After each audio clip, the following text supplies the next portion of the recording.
하나 둘. 자, 오늘 하나님의 기적 대한민국 건국 2 동방을 밝히는 기독교 등불의 사명. 울리네게. 지난주에 이어서 우리 두 번째 시간 함께 수업하도록 하겠습니다. 자, 기도하고 시작할게요. 목사님이 기도하겠습니다. 사랑 많으신 주님 감사합니다. 이 시간 함께하여 주시옵시고 주님의 지혜 더하여 주시옵소서. 주님의 온전한 뜻을 알게 하시고 대한민국 건국 가운데 담긴 주님의 은혜를 더 깊이 아는 시간 될 수 있도록 역사하여 주시옵소서. 예수님의 이름으로 기도합니다. 아멘. 목사님이 오전에도 이렇게 보니까 우리가 대한민국 역사, 특별히 건국사에 대해서 잘 모르죠. 우리 다음 세대가 특별히 대한민국의 역사에 대해서 잘 모르고 어떻게 하나님께서 이 대한민국을 건국하게 은혜를 주셔서 지금까지 왔는지 잘 과정을 모르는 것 같아요. 그래서 우리가 시작점부터 뿌리부터 출발선부터 어떻게 되었던 역사인지를 함께 살펴보고 같이 역사 공부를 쭉 할 건데, 오늘은 특강이니까 두 번째 특강이니까 그 출발점 뿌리 대한민국의 건국에 대한 부분을 다루고, 다음에 토요학교 지나서는 구체적으로 우리가 독립정신, 그리고 이승만 대통령의 부인이었던 프란체스카 여사가 썼던 일기가 있어요. 한국전쟁 때 그 일기들, 그 이승만이 옥중에서 썼던 옥중 잡기, 여러 가지 기록들, 이런 것들을 가지고 그죠, 함께 읽는 거죠. 그리고 일본 내막기, 일본이 미국을 치기 직전에 이승만이 전체주의 국가 일본은 미국을, 자유민주주의 국가 미국을 공격할 수밖에 없다, 이렇게 예언적으로 사실은 썼던 기록들, 책들이 있는데, 그런 책들을 우리가 함께 살펴보면서 건국사, 한국사의 근현대사를 함께 살펴보겠습니다. 오늘은 그 출발선인데, 자, 지난주에 결론이 뭐였습니까? 지금도 사실은 수많은 국가들이 민족주의, 그죠? 우리 민족, 여러 가지 그 민족주의를 표방하면서 엄청난 전쟁들을 벌이고 있잖아요. 그 전쟁 중에는 상대국이 스파이도 보내고, 지금 대한민국 안에도 사실은 수많은 북한의 간첩들도 심겨져 있고, 모릅니다. 국회에도 있을 수 있어요. 여러 그런 북한을 추종하는 주체사상파의 간첩들이, 그런 사람들이 생각보다 굉장히 많다. 그래서 황장엽 씨 같은 경우는 북한의 가장 고위층이었는데 우리나라 와서 남한의 스파이가 5만 명은 있다, 이렇게도 얘기했을 정도로 실제 스파이 간첩이 굉장히 많이 압력하고 있는 겁니다. 그래서 오늘 우리가 올바른 성경적 역사관과 성경적 국가관으로 바로 세워놓지 않으면 여러분도 선전선동당해서 거짓된 것들에 휩쓸려서 막 반국가적인, 오히려 대한민국은 태어나지 말았어야 될 국가다, 막 이런 거짓 선동에 휩쓸려서 막 그런 단체들이 있어요. 전교조라든지 막 이런 데들이 있거든. 이런 사람들에 속지 않고 오히려 그게 틀렸다, 대한민국은 하나님의 뜻으로, 하나님의 기적으로, 놀라운 하나님의 은혜로 세워진 소명이 있는 국가다, 이걸 확실하게 여러분이 세워야 되는 거죠. 질문을 제가 중간에 한번 한꺼번에 받도록 하겠습니다. 그래서 여러분은 성경적인 역사관과 성경적인 국가관을 바로 세워야 돼요. 그래서 이 시간은 그런 시간이 되길 소망합니다. 오전에도 목사님이 한번 질문했는데 1948년 8월 15일 중요한 날입니다. 어떤 날입니까? 대한민국이 건국된 날이에요. 재헌국회에서 국회가 기도를 시작을 하게 됩니다. 이승만 대통령이 이은영 목사님한테 기도를 부탁드려서, 이은영 목사님이 기도했을 때 가장 중요한 세 가지가 있었는데, 이 지금 대한민국 남한이 너무 못 사니까 지금 너무 못 사니까 이 남한에 주님 복을 주셔서 부욕해 하시고, 그죠? 전 세계에서 가장 못 사는 나라가 당시에 대한민국이었잖아요. 가장 못 사는 나라였어요. 아프리카의 소말리아보다도 못 살았다고. 이 조선 이후에 대한민국 건국할 때. 그리고 이렇게 주님의 복을 주셔서 우리가 정말 하루에 한 끼라도 먹을 수 있도록 민생의 복락을 더하여 주시고, 그러면 우리가 북한과 통일, 북한을 자유케 하고, 그리고 세계를 선교하는 국가가 되도록 기도를 그렇게 했던 겁니다. 그러니까 민생의 복락, 주님의 복을 구했고, 두 번째가 북한의 자유, 통일한국, 세 번째가 통일된 자유케 된 한반도에서 우리가 이제는 교회가 세계를 선교하는 예수의 이름을 가지고 열방으로 나가는 그 기도, 마치 서원과 같은 기도를 우리 믿음의 국가의 선진들이 했던 겁니다. 서원기도 한 거예요. 그러니까 그래서 하나님께서 대한민국에 놀라운 뭘 주셨어요? 복을 주신 거예요. 복을 달라고 기도했잖아요. 그러니까 사실은 전 세계 10위 안에 드는 엄청난 복을 주셨어요. 그럼 두 번째 기도, 이은영 목사님의 기도가 뭐였다고 했습니까? 북한을 자유케 하는 그 기도로 우리가 나가야 되는 거예요. 그리고 열방을 선교하는 국가가 돼야 되는 그 사명이 대한민국에는 있다. 그래서 1948년 8월 15일 대한민국 건국할 때 그 기도로 시작한 겁니다. 그 기도로 대한민국을 시작했고, 자유민주주의와 시장경제라고 하는 기독교적인 어떤 밑받침이 되는 국가로 어떤 기독교 국가의 비전을 가지고 대한민국을 세웠는데, 근데 이 자유민주주의라고 하는 거는 자유를 위해 민주주의를 하겠다는 게 자유민주주의입니다. 북한도 인민민주주의잖아요. 사람이 먼저다. 이런 건 다 속임이고, 개인의 자유. 그래서 개인의 천부 인권의 자유는 하나님이 주신 그 자유는 국가도 간섭할 수 없다. 이게 자유민주주의의 그 자유입니다. 성경에서의 천부 인권. 하나님이 주신 권리야. 그게 개인의 생명과 자유와 생명과 행복에 대한 추구권이다.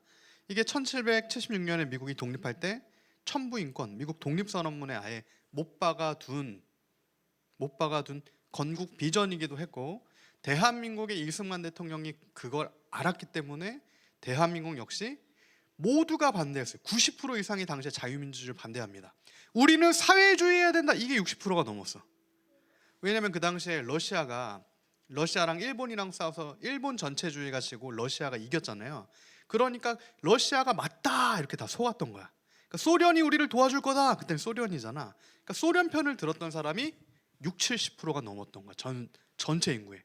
심지어 나중에 김구마저도 소련으로 이게 넘어가게 되는 거죠. 그래서 좌우 합작을 얘기했다고. 북한 갔다 온 다음에 북한 뒤에는 소련이 있으니까 우리가 그들과 함께, 그러니까 이렇게 속게 되는 거야. 바른 국가관이 없으면. 김구도 속았어요.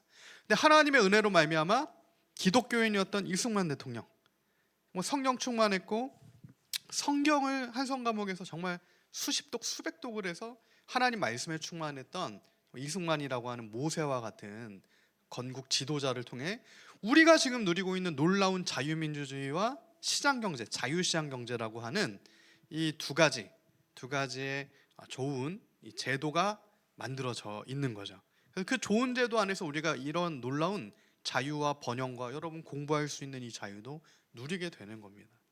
그러니까 그것을 우리가 좀 하나님께 감사를 해야 돼. 근데 아까 얘기했지만, 대한민국 건국은 1948년 8월 15일이었는데 동일하게 8월 15일에 있었던 사건, 어떤 사건이 있었습니까? 1948년 8월 15일이잖아. 근데 해방 후에 혼란 전국이 몇 년이라고 했어요? 그러니까 혼란한 상황, 국가가 만들어지기 전에 막 혼란한 상황이 몇 년? 3년. 그죠? 예수님도 공생에 3년이셨죠. 우리나라도 1945년 8월 15일에 일제에서 해방됩니다. 1945년 8월 15일. 그러니까 일제가 2차 세계대전에 독일과 함께 일본이 아시아권에서는 일본이 전체주의 국가로서 막 많은 나라들에게 피해를 줬잖아. 그 일본이 전쟁에서 진 날짜가 1945년 몇 월 며칠? 8월 15일. 그때 일본이 완전 패망을 하는 거야. 그러면 일본의 속국처럼 됐던, 일본의 외교권과 모든 주권을 빼앗겼던 이 조선, 그죠? 대한제국이었죠. 이게 그냥 하루아침에 일본이 패망하니까 그냥 붕 뜨게 된 거야. 그게 3년 지나간 겁니다. 그 3년 동안 세계의 그룹이 대한민국을 어떻게 재건할 거냐, 앞으로 대한민국을 어떻게 세울 거냐라고 하는 크게 세 개 그룹이 싸우게 됐었어요. 한 축은 북한 편을 드는 축이었어. 우리는 북한처럼 사회주의해야 된다. 첫 번째는 이 그룹이 있고, 두 번째는 우리는 사회주의와 자유민주주의를 반반 섞은 좌우 합작. 그래서 미국도 소련도 중간중간 섞어가지고 우리 중간 지점에 해야 된다. 이런 중도파가 있었어요. 그리고 마지막이 자유민주주의밖에는 답이 없다. 이게 기독교 이승만 대통령의 노선이었어. 근데 감사하고 다행히도 우리는 자유민주주의로 국가가 세워진 겁니다. 세 번째, 당시에 자유민주주의를 지지하는 인구는 전 인구의 20%도 안 됐어요. 그러니까 자유민주주의란 개념도 몰랐고, 노예 생활을 오래 했으니까 자유를 주어도 자유를 쓸 수 없다. 이러한 사고가 팽배했던 거야. 근데 그것을 뚫고 하나님께서 이 대한민국을 자유민주주의, 자유시장 경제 체제에 정말 성경적인 체제로 이렇게 세워 주셨다. 그러니까 여러분은 감사해야 됩니다. 지금 보면 전 세계가 전쟁 중에 치열한 전쟁 중에 있는데, 자, 이란하고 누구랑 전쟁하고 있어요? 미국하고 전쟁하고 있죠. 왜 이란하고 미국, 이스라엘이 전쟁하고 있습니까? 여러 가지 국제 정세적인 이유가 있어요. 근데 지금 중요한 거는 보세요. 이란 민족, 그죠? 이스라엘, 결국 이란과 이스라엘이 맞붙은 전쟁에 미국이 이스라엘과 함께 전쟁을 하게 되는 거예요. 자, 지금 이란 뒤에는 또 누가 있다라고 얘기를 합니까? 중국이 있어. 소련이 있어. 소련, 중국, 이란의 공통점이 뭐예요? 전체주의 국가인 거예요. 전체주의. 전체주의라는 건 뭐냐면, 자, 전체주의라고 하는 건 특정 사상과 이념, 거짓된 사상과 이념에 사로잡혀서 그것으로 국가 체제를 만든 게 전체주의 체제야. 일본의 천황주의 있었죠. 그것도 전체주의가 되는 거야. 이슬람의 무슬림들의 이거 전체주의입니다. 이해되세요? 중국의 전체주의 국가인 거야. 북한 주체 사상 전체주의 국가야. 근데 대한민국은 어떤 체제를 갖고 있다고요? 자유민주주의. 미국은 자유민주주의 체제를 갖고 있는 거예요. 이스라엘도 자유민주주의 국가인 거예요. 그러니까 사실은 전쟁의 양상을 잘 보면은 여러 양상이 있지만 본질적으로 가면 이 성경적인 이 자유, 개인의 자유를 확보해주는 자유민주주의 국가와 사실은 전체주의 국가 간의 전쟁의 양상이 20세기의 모든 전쟁의 양상입니다. 사실은 잘 보면은. 그래서 우리가 그런 분별을 해야 되고, 그렇기 때문에 어느 정도 해석도 가능해요. 그러니까 이 거짓된 민족주의들이 팽배한 거야. 중국도 거짓된 민족주의가 있고, 무슬림도 거짓 민족주의가 있어요. 이란도 마찬가지고. 그러니까 중국은 거짓된 민족주의니까 반드시 지금 자유국가인 대만을 침공할 수밖에 없게 되겠죠. 그래서 올해 늦으면 내년까지 중국은 대만을 무조건 침공할 거다, 이런 얘기가 나오는 거야. 마치 이스라엘 이란 전쟁이 불가피했던 것처럼 중국과 대만도 체제 전쟁에서 불가피한 전쟁. 그러면 보세요. 대한민국과 지금 다른 체제를 갖고 있는 바로 가까운 국가가 어느 국가예요? 북한이야. 그럼 남한이 북한과 전쟁을 피할 수 있을까? 힘듭니다. 어느 시점이 되면 사실은 둘 중에 한 체제는 없어지게 돼 있어요. 그럼 여러분, 북한에 우리가 흡수당하면 좋겠어요? 북한이 우리처럼 자유민주주의 국가로 바뀌어야 될까? 북한이 바뀌어야 되는 거야. 그러니까 중간에 마치 건국됐을 때처럼 중간 입장이 지금도 있어. 북한과 남한이 한 국가의 두 개의 체제, 사회주의도 인정하고 자유민주주의도 인정하는 1국가 2체제 연방제 국가로 해야 된다라고 하는 중도 노선이 또 있는데, 이것도 완전한 거짓말입니다. 그럴 수가 없어요. 한 국가 안에 두 개 체제가 양립할 수가 없다고. 미국은 50개 연방이 있는데 그 50개 연방이 다 자유민주주의라고 한 체제 안에서의 연방은 가능한데, 다른 체제 두 개가 한 국가 안에 한 법으로 있을 수가 없는 거야. 그러니까 그런 거짓말에 여러분이 속으면 안 되고, 우리가 바른, 그렇기 때문에 국가관과 역사가 성경적으로 잘 무장하지 않으면 이 시대는 전쟁과 민족주의와 거짓된 사상과 이념, 이데올로기가 팽배하기 때문에, 그 미혹이 심하기 때문에 우리가 미혹당할 수가 있다. 그래서 그런 것들을 잘 분별을 하는 게 중요한데, 그 기준을 우리가 성경적으로 잘 잡아야 한다. 자, 역사란 무엇일까? 그러면 우리가 성경적 역사관과 성경적 국가를 알려면 역사란 무엇인지를 여러분이 깊이 좀 알아야 합니다. 영국의 역사학자인 에리카라고 하는 사람은 역사는 들어봤죠? 처음 들어봐요? 처음 들어봐요. 뭐라고 얘기했냐면 과거와 현재의 끊임없는 대화다. 이게 역사다. 이렇게 얘기를 합니다. 이거는 보편적으로 통용되는 말이에요. 역사란 무엇입니까? 라고 했을 때 우리 믿는 사람들은 하나님의 구속사입니다. 하나님께서 예수 그리스도의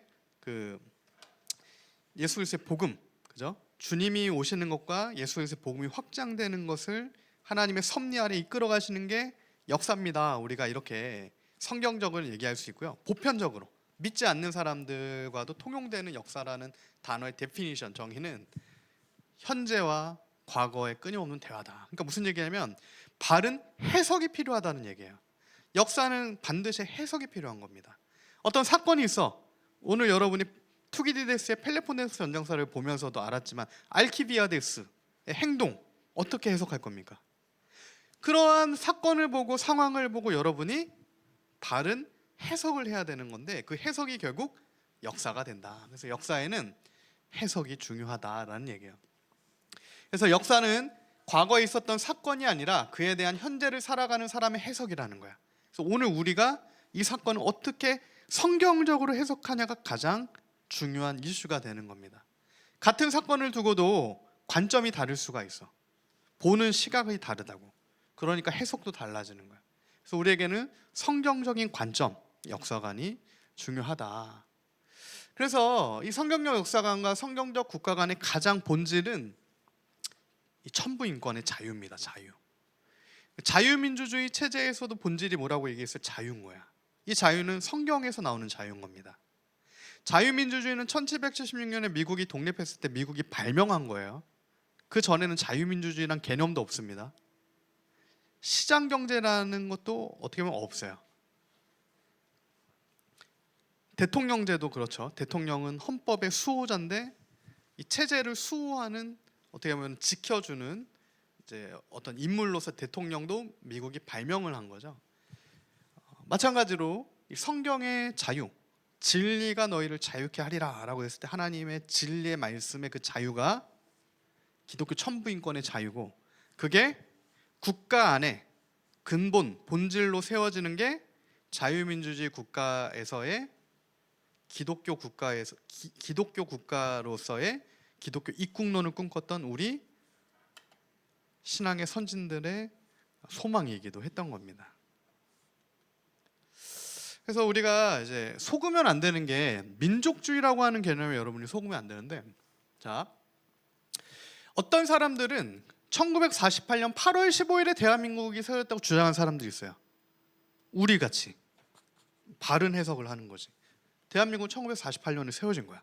근데 어떤 사람들은 1919년 4월 11일에 상해 임시정부에서 대한민국이 세워졌다 이렇게 주장하는 사람이 있어. 상하이 임시정부가 뭐냐면 당시에 1919년이면 아직 일제시대잖아요. 일제시대 안에 일제를 피해서 중국의 상하이에 자그만한 몇십 명이 그냥 임시로 정부를 만들었던 게 상해 임시정부예요. 그게 1919년에 상해 임시정부가 세워졌어요.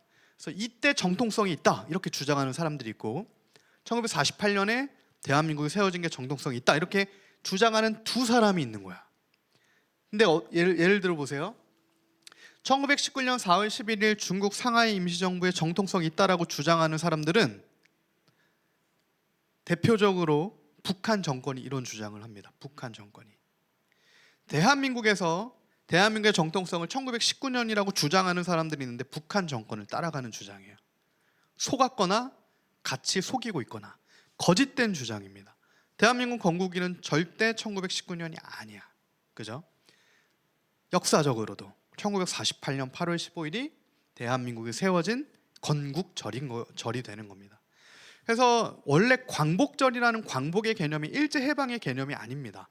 제1회 광복절이 동아일보 당시 언론에 따르면 1948년 8월 15일이 건국절로서의 광복절이었던 거야.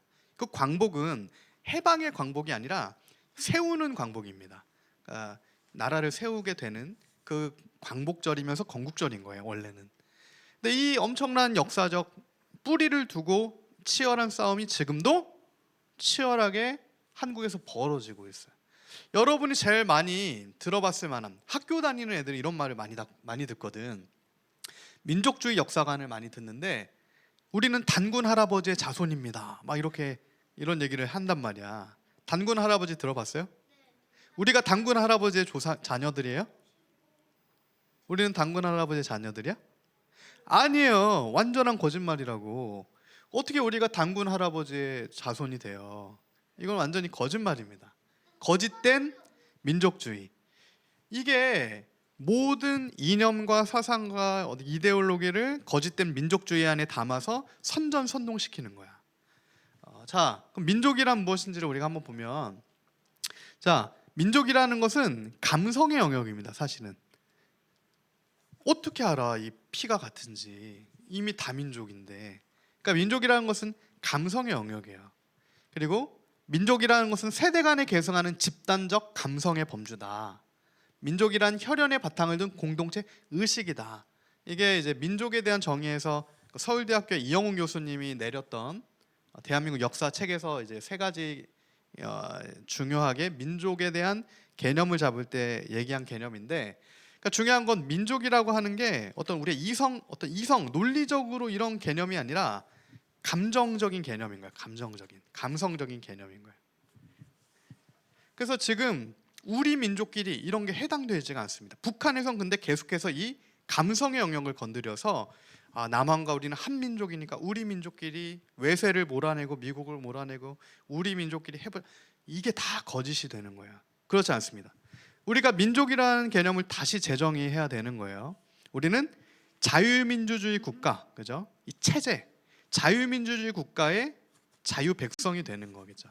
자유국민이 되는 거야. 조금 어려울 수 있는데 이 개념을 조금 풀어서 다시 한번 얘기해 줄게요. 자, 예를 들면 이렇게 되는 거예요. 민족주의라고 하는 거짓된 민족주의에 대해서 우리가 잘 보려면 그 반대급부에 있는 것을 잘 볼 필요가 있는데, 이 민족주의가 아니라 우리는 이 자유라고 하는 이념과 개념에 대한 이해가 필요한 거예요. 민족주의가 아까 얘기한 감성의 영역이라고 하면 자유이념은 이성의 영역입니다. 자, 이성의 자유이념이 앞장서고 감성의 민족주의가 뒤를 밀면서 함께 나아가야 한다. 이거 이영훈 교수님이 이렇게 얘기하는 건데, 기독교 자유이념은 우리가 대한민국 역사를 올바로 해석함에 있어서 다른 무엇보다 소중한 역사관이라고 할 수가 있다. 그러니까 이 자유가 없는, 기독교적 자유가 없는 우리 민족주의라고 하는 감성의 민족주의는 독이 될 수가 있는 겁니다. 이해가 되세요? 자유가 없는 어떤 자유가 없는 감정적으로 한 형제니까 이런 개념은 다 전체주의로 갈 수가 있는 거야. 그래서 전체주의는 민족을 굉장히 중요시합니다. 우리가 이 외세에 맞서서 우리 민족끼리 이거를 잘 해나가야 돼. 이게 소련 전체주의의 논리였고요. 일본 천황 전체주의의 논리였고, 지금도 이슬람 전체주의의 논리인 거야. 근데 이런 거짓된 민족주의 말고 민족이라는 개념이 없을 수는 없습니다. 그죠? 근데 민족만 가지고는 될 수가 없는 거야. 자유라는 기독교적 자유가 그 민족이라고 하는 감성적 범주 위에 이성적인 자유의 개념이 함께 들어와야 된다는 거예요. 아무튼 그래서 우리가 이제 기독교의 자유가 성경적으로 우리 안에 잘 개념화돼야 되는데, 이런 기독교 사상에 입각해서 최초로 만들어졌던 국가가 1776년에 미국입니다. 그래서 미국이 독립선언문에서 창조주는 우리에게 양도할 수 없는 권리를 줬고 그게 자유와 생명과 행복의 추구다. 이거는 자명한 진리다. 이렇게 국가를 만들 때 미국이 못 받고 시작을 합니다. 대한민국은 이 자유에 대한 성경적인 자유에 대한 개념을 이승만 대통령이 온전히 파악을 했었기 때문에 자유 사상을 대한민국 헌법의 기초에 삼을 수가 있었던 거야. 그게 은혜죠. 당시에 이제 그 대한민국이 세워질 당시 그 이승만 대통령이 이제 청년의 때죠. 그때 당시를 우리가 조금 배경을 살펴볼 필요가 있는데 1905년에 무슨 일이 있냐면 을사조약이라고 하는 강제적인 외교권이 박탈당하는 사건이 벌어집니다. 이거를 이제 을사늑약이라고도 하는데 1905년 11월 17일에 일본이 대한민국의 외교권을 다 박탈해 버려요. 대한제국이었죠. 그러니까 나라가 없어지는 거야. 그리고 나서 1910년에 한일 합방, 그죠? 아예 그냥 하나로 만들어 버립니다. 을사조약 체결하고 5년 만에. 이 사이에 무슨 일이 있었냐? 1905년의 을사조약과 1910년에 이제 나라가 완전히 없어지게 되는 그 사이에 무슨 일이 있습니까? 1907년에 우리가 들어왔던 평양대붕이 이때 있었던 거야. 그러니까 하나님께서 이 민족 가운데 부흥을 주셨던 이유는 앞으로 나라가 없어지잖아. 1910년에. 그리고 엄청난 암흑기로 간다고. 1948년에 나라가 만들어지기까지 30년이 넘는 시간을. 그때 믿음으로 그 흑암을 잘 뚫고 나갈 수 있도록 하나님께서 성령의 은혜를 주셨던 사건이 평양대붕인 겁니다. 그렇게 되면 1907년에 평양대붕. 그래서 우리나라에 이 지난번에 목사님 설명했던 사무엘 무어라고 하는 선교사님이 동방을 밝히는 등불, 기독교 등불로서의 소명이 이 조선에 있다. 그러니까 예언적으로 얘기했던 것처럼 그 사명이 있었기 때문에 하나님께서 성령의 놀라운 능력을, 권능을 부어 주셨고 그 신앙을 가지고 일제 시대를 뚫고 나갈 수가 있었던 거예요. 그러니까 오늘날도 사실은 이러한 주님의 은혜가 필요한 시대죠. 우리가 우리 힘으로 할 수 없습니다. 성령의 권능이 필요하고요. 말씀의 능력이 필요해. 그리고 이 어두운 시대를 우리가 뚫고 나가야 되는 거예요. 자, 국가적으로는 평양대붕이 있었습니다. 나라적으로는. 그러니까 하나님의 놀라운 운행하심과 그죠? 사단의 엄청난 흑암의 역사가 공존하게 되는 거예요.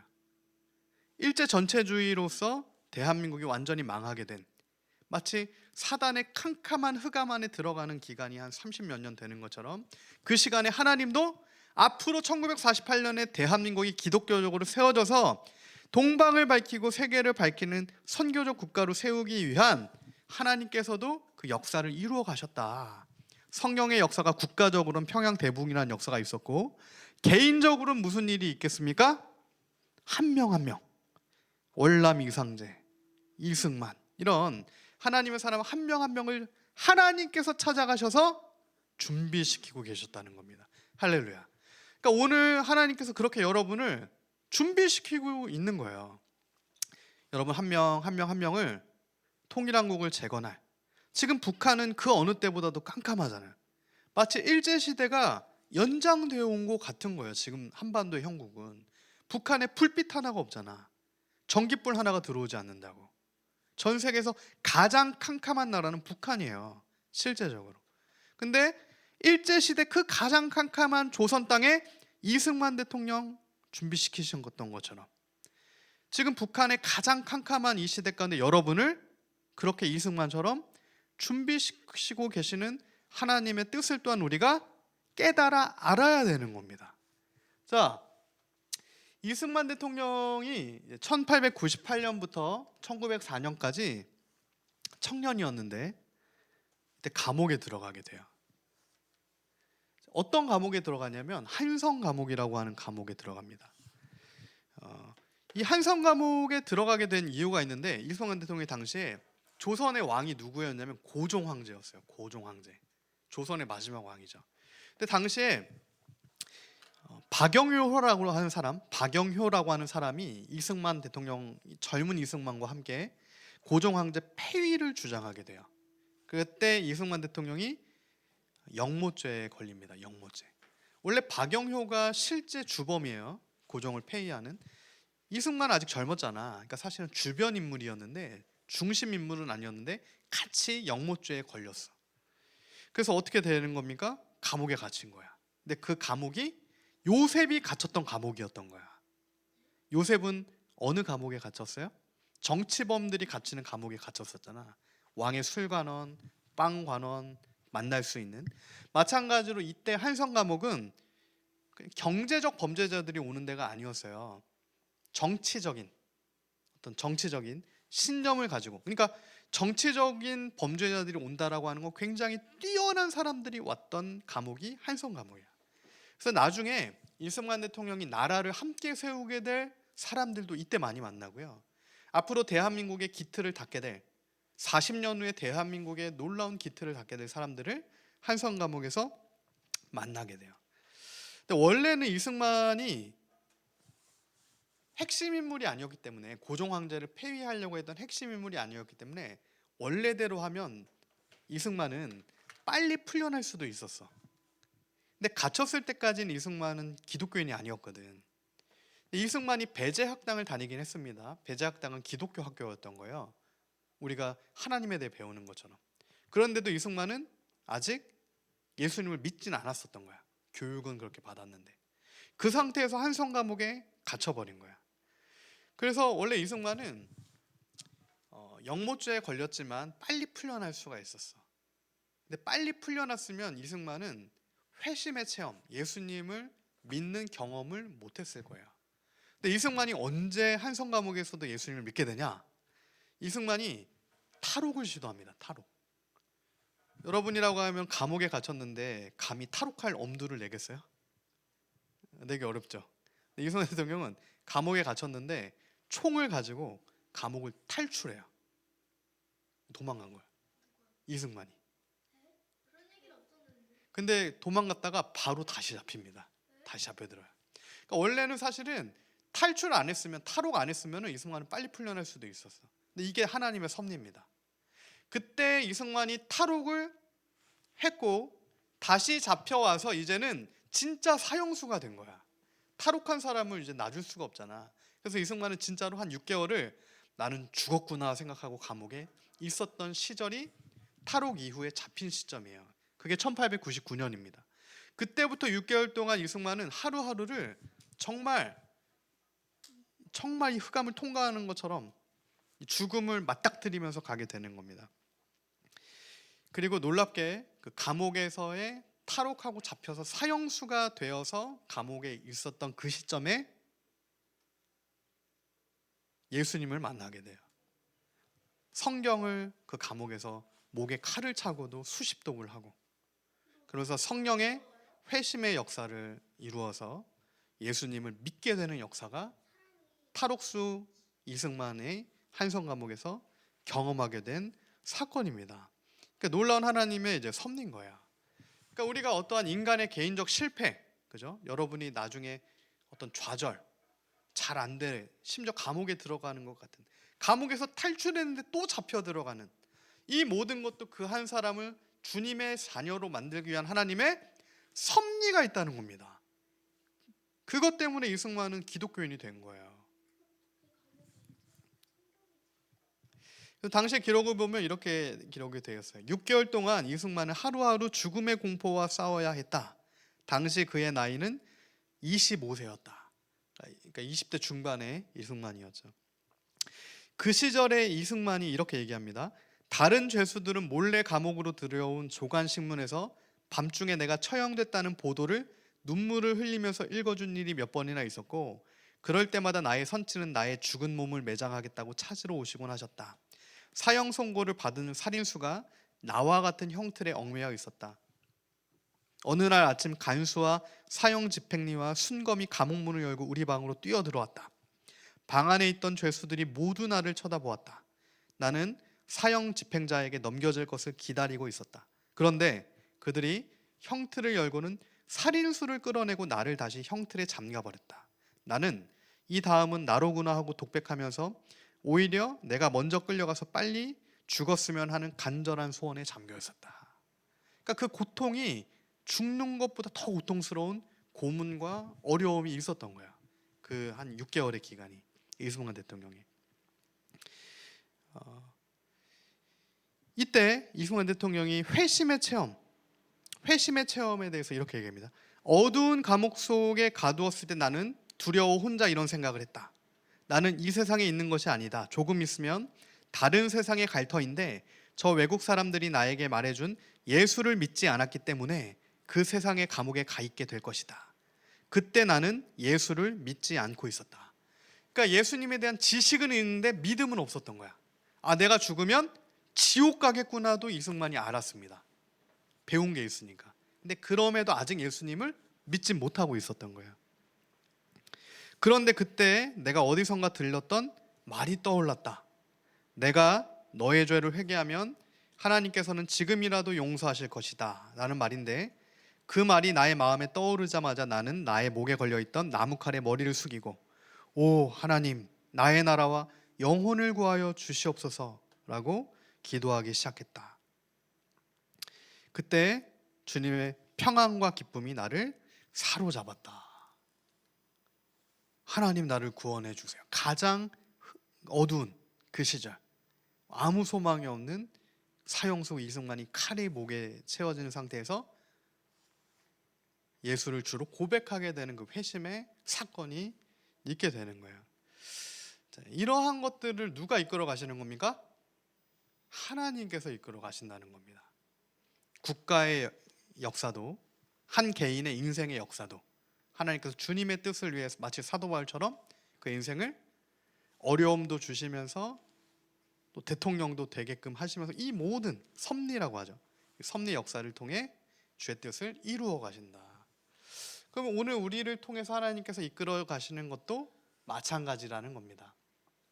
그래서 그 이승만을 통해 한성 감옥에서 20대 때 예수님을 만난, 성령 체험을 한 이승만을 통해 하나님께서는 기독교 나라 만들기의 비전을 주시는 거예요. 그러니까 기독교 나라로 만든다는 것은 다른 게 아니라 자유민주주의 국가 하겠다라는 겁니다. 예수 믿어도 처형되지 않는 그런 국가를 만들겠다는 거예요. 그래서 이승만이 한성 감옥에 갇히고 그곳에서 고문을 당하고 여러 어려움을 당한 것은 하나님 말씀을 통해 그가 그리스도인 되게 하기 위함, 그리고 그리스도인 이승만을 통해 앞으로 만들어질 1948년에 대한민국이 예수 믿는 국가, 그죠? 기독교적인 헌법, 그리고 자유체제, 오늘 우리 한국교회, 저와 여러분이 자유롭게 예수를 믿을 수 있는 그 은혜를 주신 겁니다. 그래서 당시에 영상 여기서 하나 제가 보여드리고 마무리를 짧게 하겠습니다. 이승만 대통령의 실제 이제 지금 한성 감옥 이후에, 한성 감옥 전후로 해서 20대 청년 이승만의 중요한 일들에 대해서 우리가 함께 좀 영상으로 살펴볼게요.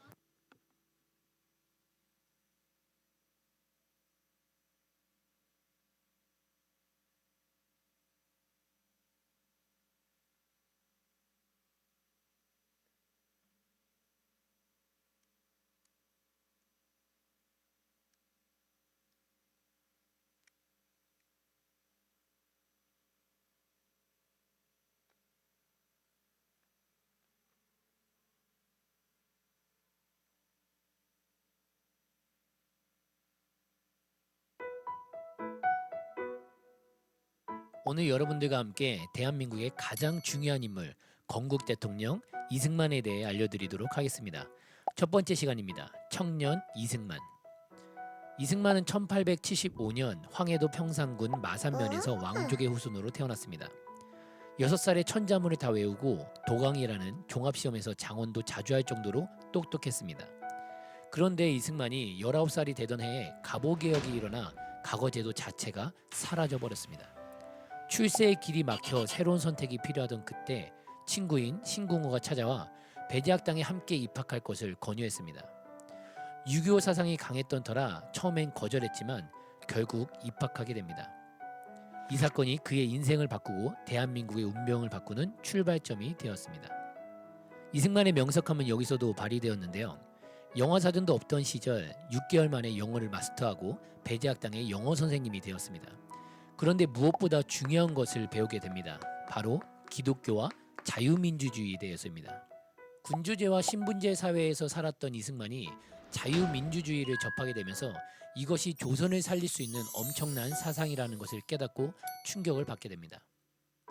배제학당에서 서재필을 만나 협성회에 들어가게 되고 그곳에서 협성회 회보라는 주간지를 만들었습니다. 더 나아가 우리나라 최초의 일간지인 매일신문을 만들었고 제국신문까지 만들며 기자로 활약하게 됩니다. 그리고 이승만은 연설가이기도 했는데요. 그는 윤치호, 서재필, 이상재와 더불어 4대 연설가에 속할 정도로 인기가 많았습니다.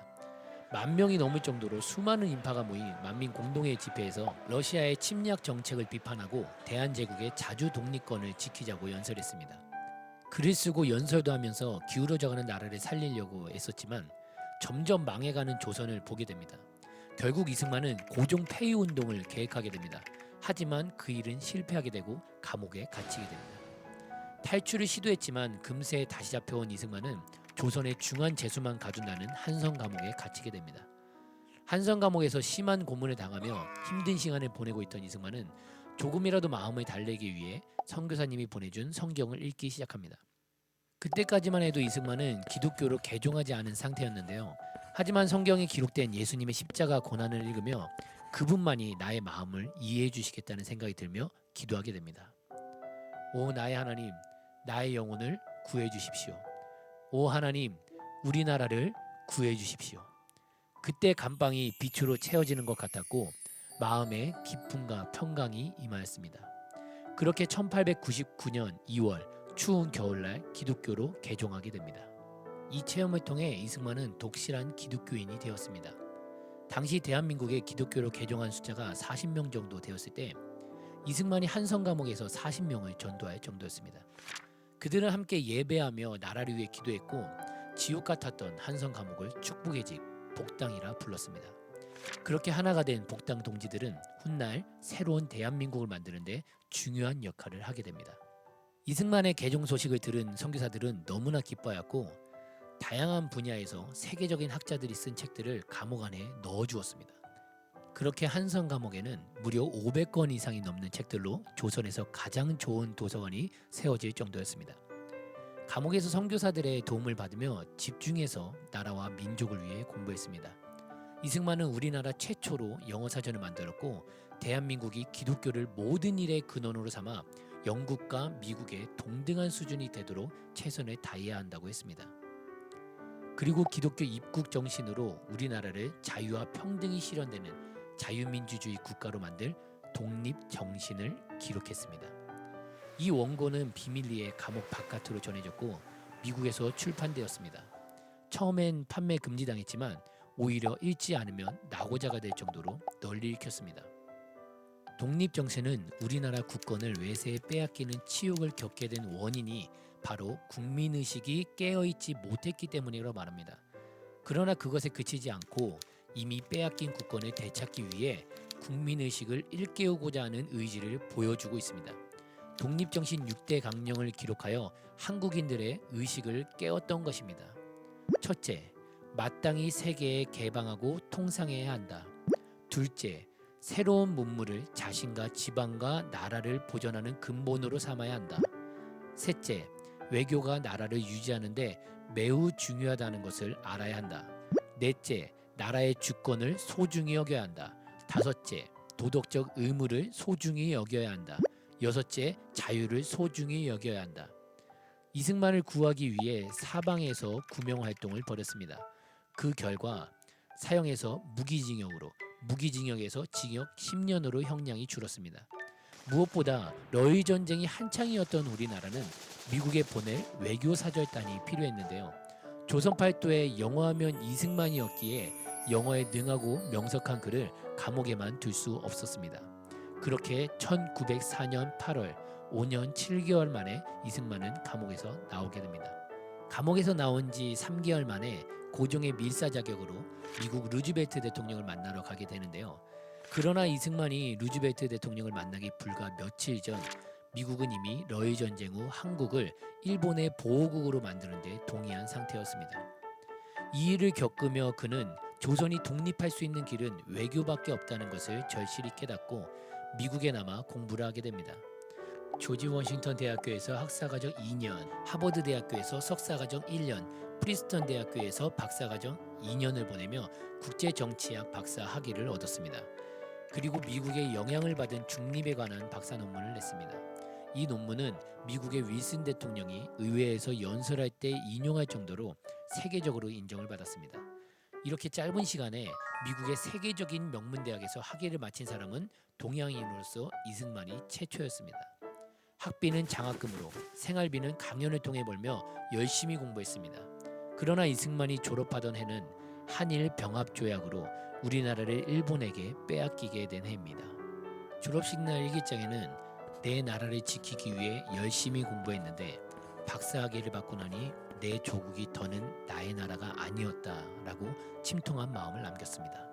1910년 10월 이승만은 우리나라로 귀국하게 됩니다. 목회자가 되고 싶었던 그는 전국을 돌며 청년들에게 성경과 서양 역사, 국제법 등을 가르쳤습니다. 이승만은 가르칠 때마다 이거 정말 굉장하지 라고 해서 이 굉장 선생님으로 불렸습니다. 또 선교사님들과 함께 YMCA 운동을 펼치며 집회를 열었습니다. 일본은 기독교의 이런 모임과 집회를 싫어했는데요. 한국 교회는 체계적인 조직을 갖췄고 국제사회와 연결이 되어 있었기에 식민지 통치에 저항할 수 있는 집단이라고 생각했기 때문입니다. 그 당시 대부분의 독립운동가는 기독교인이었습니다. 일본은 이들을 한 번에 제거할 방법으로 105인 사건을 일으켰고 기독교 지도자들을 무자비하게 체포해 가게 됩니다.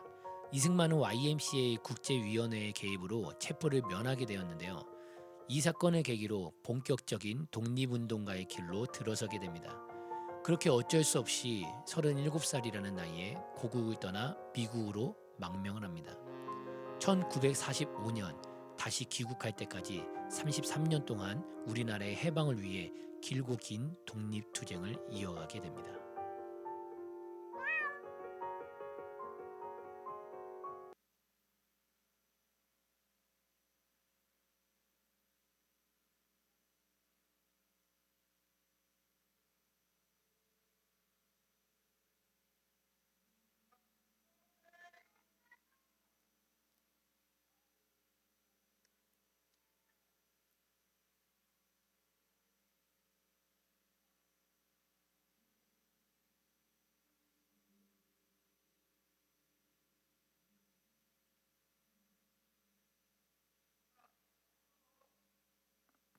영상을 보니까 어떻습니까? 저번 주부터 목사님이 했던 얘기랑 오늘 해줬던 얘기가 조금 종합되는 부분이 있죠. 자유민주주의 체제의 기독교적인 체제인 자유민주주의의 중요성을 이승만이 깨달았던 거야. 성경을 읽고 통합된 겁니다. 그래서 이승만 대통령이야말로 사실은 이 동서양을 통틀어 성경적으로 이게 어떤 학문과 성경이 잘 통합된 균형 잡힌 몇 안 되는 인물 중에 한 명이었던 겁니다. 여러분도 그런 균형 잡히고 통합적인 인물이 돼야 되는 거예요. 그래서 우리가 이제 그렇게 기도하는 거고, 이승만 대통령이 성경과 신학과 법과 역사와 고전을 배웠고 또 그걸 가르쳤던 겁니다. 그러니까 마찬가지로 우리가 그런 것들을 공부하면서 다가올 정말 통일한국 재건, 북한이 자유케 되고 기독교적으로 이 대한민국이 북한 땅이 한반도가 앞으로 잘 설 수 있도록 우리가 그렇게 공부를 해야 되는 겁니다. 이승만 대통령이 했던 것처럼. 그래서 당시에 이제 이승만 대통령이 한성 감옥에서도 놀라운 사실은 그의 행보는 뭐냐면, 한성 감옥이 감옥이잖아요. 누구나 좌절할 수밖에 없는 그 공간을 공부하는 공간으로 바꿔놓습니다. 할렐루야. 공부는 사실은 참 좋은 거예요. 그래서 감옥도 공부방으로 바꿔놓는다. 복당으로 바꿔놓는데, 백범일지를 썼던 백범 김구가 백범일지에서도 이승만 대통령이 만들었던 이 서대문 감옥이 옥중 도서관이 됐다라고 하는 기록을 남길 정도로 굉장히 유명한 도서관이었어요. 당시에 보면은 기독교 신앙서적이 굉장히 많았고, 법률, 외교, 시사, 문학, 존버의 철로역정, 성경, 이런 서적들이 굉장히 많이 구비가 돼 있었던 겁니다. 그 당시에 이제 이상재, 이원근, 김정식, 홍재기, 이러한 앞으로 굉장히 정치적 유망한 인물들이 함께 한성 감옥에 들어가서 이승만 대통령의 이런 도움을 받게 되는 거예요. 이 도서관은 이승만 대통령이 선교사의 도움을 받아서 직접 만듭니다. 이승만 대통령이 도서관을 만들었고 이 이상제를 포함한 한성감옥의 40명을 전도해.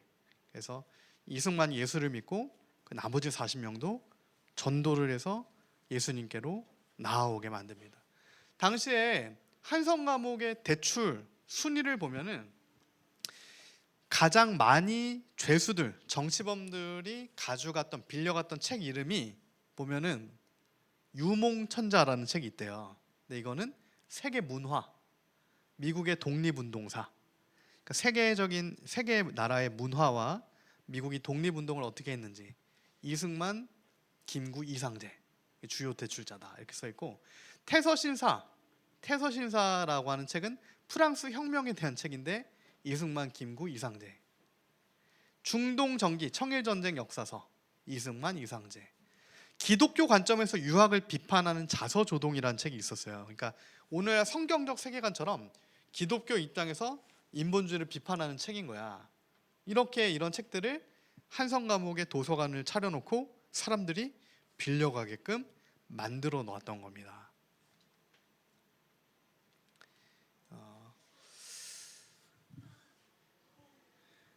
그래서 우리도 공부를 열심히 해야 된답니다. 여러분 공부를 열심히 해야 돼요.